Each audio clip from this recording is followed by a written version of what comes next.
Thank you for watching Ebony Ladies in the DR. I'm your host, Bridget.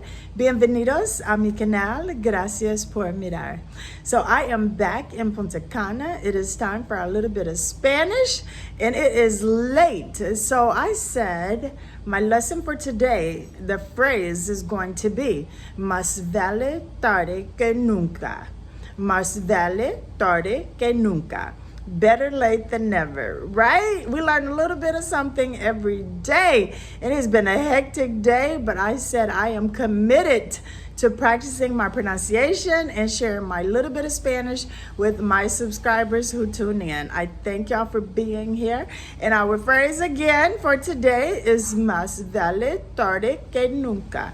Más vale tarde que nunca. Better late than never. So I got my Spanish lesson in. Don't forget to hit the like, subscribe, and share button. And tune in every Thursday for our regular scheduled episodes and every day for your little bit of Spanish. So take care. Más vale tarde que nunca. Better late than never.